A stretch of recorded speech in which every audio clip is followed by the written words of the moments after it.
Mr. Deputy Speaker. It is indeed an honour to be able to speak in this important debate today, and to congratulate also my honourable friend, the member for Mitcham and Morden, for securing this debate and the work that she is doing through the APPG.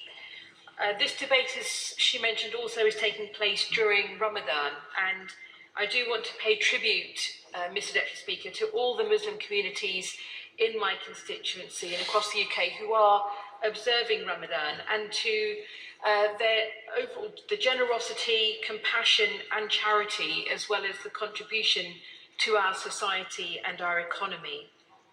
Mr. Deputy Speaker, much has already been said in this debate about the kinds of discrimination, the shocking discrimination that Ahmadiyyas are experiencing across the world, and not just in Pakistan but in many other countries, in schooling, in their ability to practice their faith, in participation in work and livelihoods, in civic life. And it is indeed shocking to hear, to read and to even comprehend. Mr. Deputy Speaker, the Ahmadiyya community is held in high regard in our country and across the world.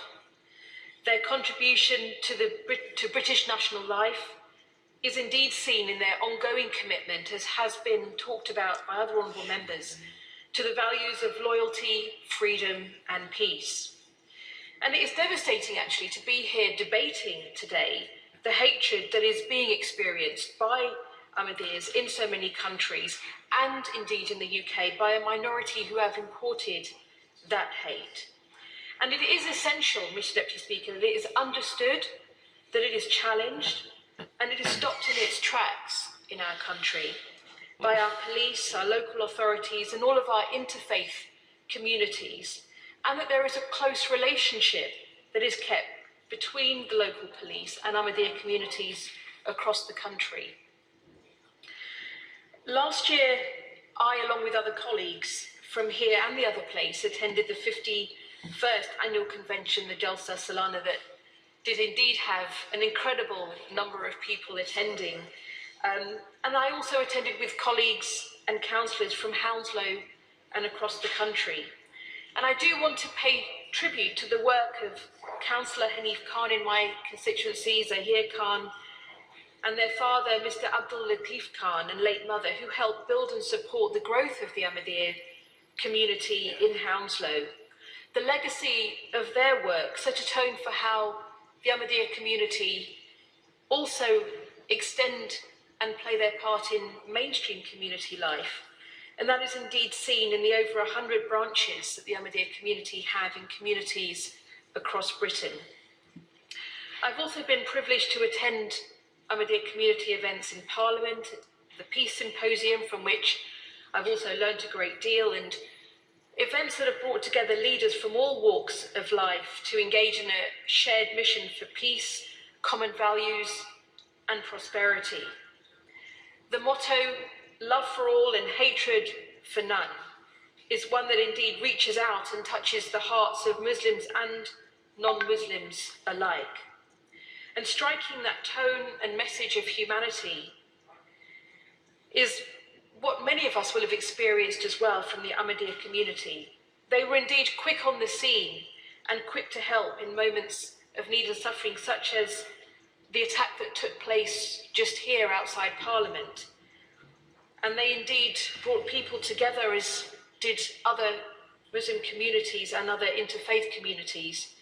And I stood with them on the Westminster Bridge in the aftermath of the terrorist attack, where they brought together young and old and brought together a message of healing and solidarity. I'm proud also of the work of two mosques in my constituency, Bet al-Wahid in Hanworth and Bet al-Nur in Hounslow West, which indeed also unceasingly reach out and bring people together to share in their faith and wisdom. And every year the community as well raise hundreds of thousands of pounds for British charities and give hope to many who may never know where that support came from. We know the Ahmadiyya community is continuing to suffer persecution across the world. And I think there's an important message to send from this House today, that we in Britain are on their side and we seek the safety of Ahmadis in every nation across the world. I think what this requires, Mr. Deputy Speaker, and I would be grateful for the Minister's response on these points, is joined up action in our own country. Because where we've seen the seeds of hatred and discrimination, which I don't believe is at all representative of the majority in the Muslim community as well, that it is dealt with and that it is rooted out, and that a message is sent that we will not tolerate that hate being imported from other parts of the world.